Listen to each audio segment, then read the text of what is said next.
A geopolítica ela lida com o que a gente chama de linhas de comunicação e centros de recursos. Então, assim, como é que um país interage com o outro? Via linha de comunicação. Certo. Eu preciso de uma rota, seja para eu trocar informação, seja para eu trocar produtos e ganhar dinheiro, seja para eu projetar poder e dominar o outro país. Então, eu preciso ter uma rota de acesso àquele lugar. Muitas das rotas podem ser terrestres, mas elas são mais limitantes, porque é só quem faz fronteira com você. Você não consegue, por exemplo, chegar via terrestre da América do Sul para a Eurásia. Não tem como. Então, você precisa usar outros meios de rotas. E aí, a navegação, né, os oceanos são uma dessas grandes rotas. E a gente chama esses 4 jeitos... Existem 4 jeitos de você chegar no mundo inteiro. Que a gente chama isso de Global Commons. São as áreas comuns do globo. E a primeira delas é o marítimo. A segunda é o aéreo.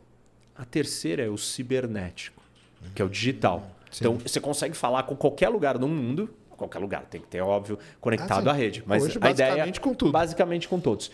E a quarta dos Global Commons é o espaço. Ah, sim. E aí é interessante porque, assim, o espaço talvez seja a que tenha um acesso mais direto a todos os países.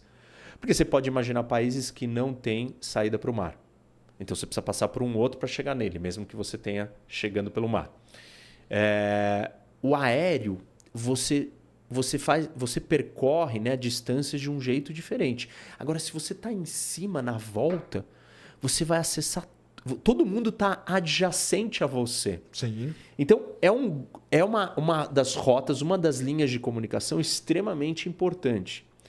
E aí, imagina assim, ao longo da história, geopoliticamente, por que uma rota ela é importante? Porque ela liga um país a um centro. Lembra que eu falei que são 2 variáveis? Centro de recurso. Isso, centro de recurso. E aí tem 2 tipos de recurso: recurso natural e recurso econômico. Hong Kong é um recurso econômico. O Kuwait é um recurso natural. Sim.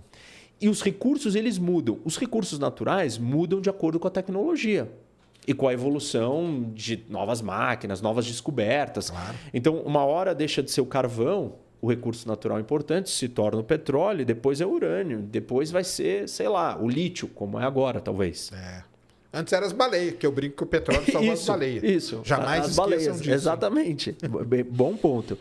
E aí, então você tem uma mudança que pode ser desses elementos, né, das mudanças dos recursos naturais. Entendi. E tem as mudanças dos recursos econômicos. É mais difícil explicar por que eles mudam. Mas eles também são impactados pelos recursos naturais. Ah, claro. E também são impactados pelas rotas ou pelas linhas de comunicação. E a linha de comunicação ela é importante para você acessar esses lugares de recursos. Se você tem uma mudança no lugar de recurso, uma nova rota passa a ser mais importante. Sim.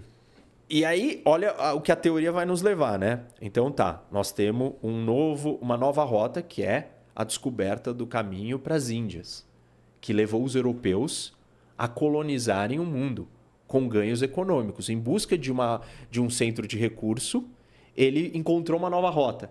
E aquela rota transformou o mundo. Então imagina que a gente descubra, e a gente já sabe que tem, você sabe melhor que todo mundo, um asteroide. Esqueci o nome dele. O Psyche. Isso, o Psyche aí que a NASA está mandando. 16, não é? 16. Psyche, isso aí. O Psyche 16, avaliado em 700 quinquilhões. Esse é um número que... É um número esquisito. É absurdo, né? É um número absurdo. É porque ele é de metal, para o pessoal entender. O Psyche ele é um núcleo de um planeta que não se formou. Então ele é um asteroide muito metálico. E aí o pessoal fala que se você conseguisse, né? Explorar ele. Né? Então, ele é um recurso natural. E aí vamos supor que ele... Imagina a quantidade de ouro que ele tem ali. A quantidade de riqueza que existe naquilo. Sim. 700 quinquilhões é um número assim absurdo. A gente não consegue nem imaginar o que é esse dinheiro. E qual é a rota para eu chegar nesse asteroide? Qual é a linha de comunicação? O espaço. Então, a geopolítica ela vai moldando... E óbvio que aí você precisa de uma tecnologia.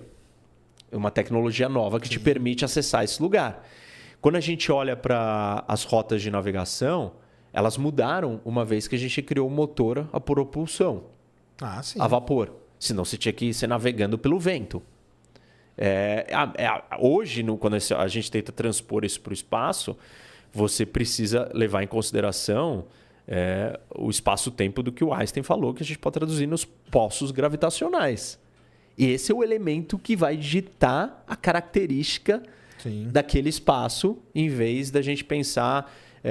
a não ser que a gente tenha uma propulsão muito mais potente. Aí os americanos, por exemplo, os militares americanos ficam falando em propulsão nuclear. Sim, já estão com a DARPA lá estudando para fazer isso. Mas aí também, isso aí o que muda muito também é os políticos, eles acabam influenciando muito, né? Porque a gente pegar a história recente dos Estados Unidos, né? O Obama, por exemplo, ele foi um presidente que o lance dele era esse aí, mineração de asteroide. Isso, tanto que ele passou a lei. Esse era o foco do negócio dele. Isso. Quando mudou pro Trump, né, que veio depois dele, o Trump falou, cara, esquece essa porcaria de asteroide, vamos ficar na Lua. Então esse negócio vai mudando, né? Então uma hora foca num negócio, outra hora foca no outro. E isso... Porque eles fazem leituras, e aí a gente tem um problema, né? Quando a gente fala da geopolítica, então a gente tem que levar em consideração a geografia, que é imutável. Aí como que o ser humano interage com a geografia que vira geopolítica. E aí dentro da geopolítica a gente tem essas duas variáveis, as linhas de comunicação e os centros de recurso. E aí você tem a geoestratégia. Sim. A geoestratégia qual é o cenário que eu estou lendo da geopolítica e onde eu vou direcionar os meus recursos e os meus esforços de acordo com o que eu entendo que está acontecendo. E aí cada líder vai fazer a sua leitura. Exatamente. E óbvio que as nações... A gente consegue influenciar pouco a geopolítica, a não ser que tenham grandes descobertas tecnológicas que mudem essas coisas todas. E não está na mão de um país mudar se nós vamos começar a usar o lítio ao invés do urânio, ao invés do petróleo, ao invés da baleia. Isso é uma coisa que acontece que não tem controle, não é uma pessoa que tem o controle. Então, uma nação ela pode se dar muito mal dependendo da decisão. Isso.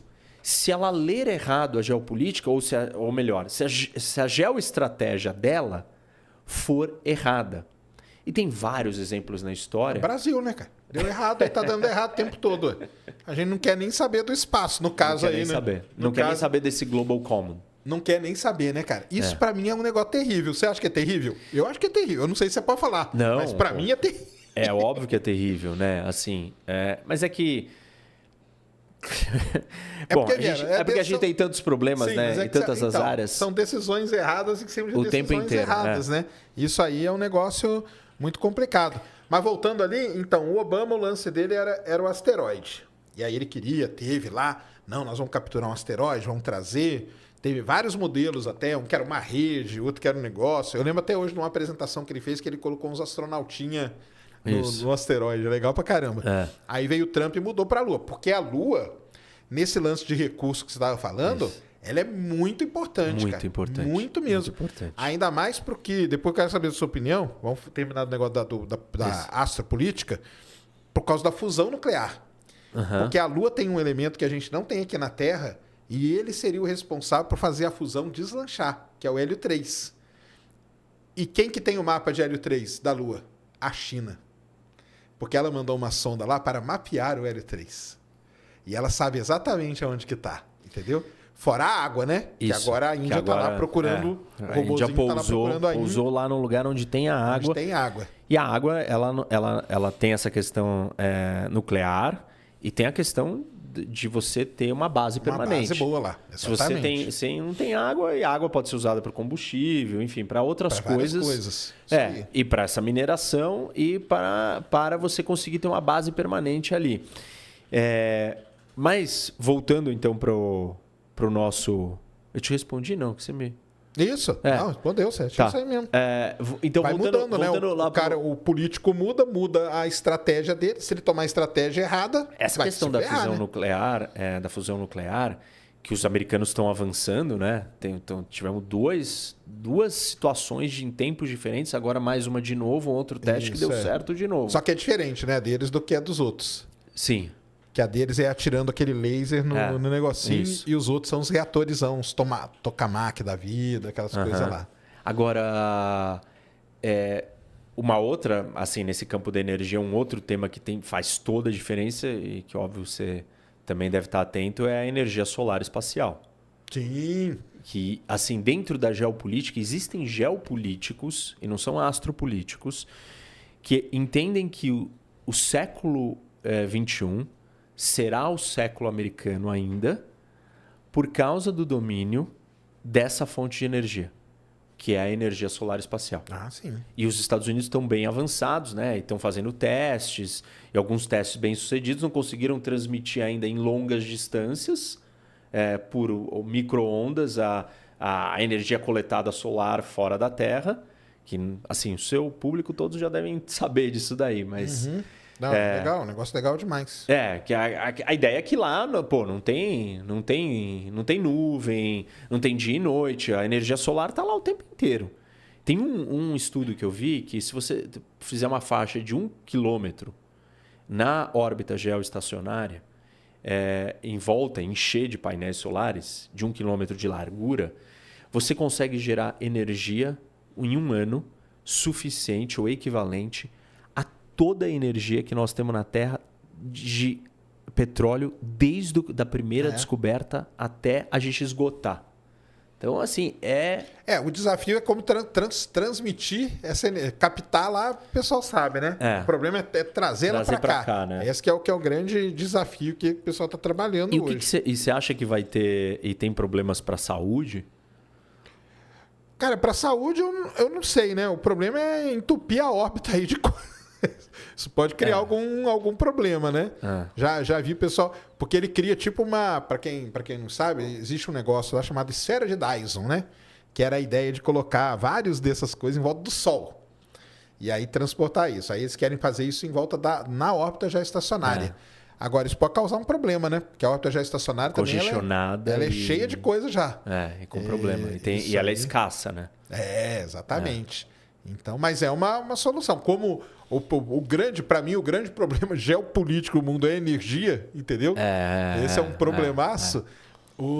Chega uma hora que os caras vão fazer. Isso aí não tem como. Já tem a tecnologia, né? Então, nesse cenário astropolítico aí, como que você acha que tá aí as divisões? A Rússia, ela caiu muito, né, cara? Caiu muito. A Rússia caiu muito, né? Ela... Assim, né? Ela está envolvida em muitas frentes da Terra e, tipo, isso abalou ela. E ela, assim, as atitudes dela aqui, políticas, estão afetando o espaço dela. Então, por exemplo, você tem o lançador russo. Depois da anexação da Crimeia e na guerra da Ucrânia, as sanções econômicas perdeu todos os negócios. Não está lançando mais nada. A OneWeb, né? O OneWeb também. O que ele fez com a OneWeb foi um negócio ridículo. Tipo, a OneWeb pediu concordata, né? Falência por causa, em parte, desse prejuízo todo que ela teve com o que aconteceu ali. Para quem não sabe, o foguete, o Soyuz, estava pronto com os satélites em cima. Isso. E o Putin falou, não vamos lançar, cara. Não tem papo. E pegaram. E capturaram os satélites e tudo. E o prejuízo de 300 milhões por aí. Negócio assim. Foi um absurdo. Tanto que o cara que era da Roscosmos, o Rogozin, né? É tudo assim, né? É o Prigozhin que morreu agora, é o Rogozin. Ele foi mandado embora da Roscosmos. E é engraçado, cara, que nesse negócio da guerra da Ucrânia, até hoje eu não entendi por que aquele cara, ele falava uns absurdos que ele falava, cara. Porque você chegou a acompanhar isso? Algumas das falas, sim. Porque era assim, o Putin, tudo bem. Todo mundo sabe que o Putin é aquele jeitão dele. Mas ele falava... O cara não, ele ia na televisão, cara. Ele participou de um podcast. Eu assisti um podcast russo, cara, de mais de 3 horas com o presidente da Roscosmos. Cara, as coisas que ele falava, você falava, cara, não é possível que esse cara tá falando isso, cara. E muita coisa de muita sanção, principalmente no setor espacial, foi por conta da fala dele. Ele falava, uma das coisas que ele falou... é bom os caras prestarem atenção, porque o motor da estação espacial, que manobra ela, são os foguetes russos.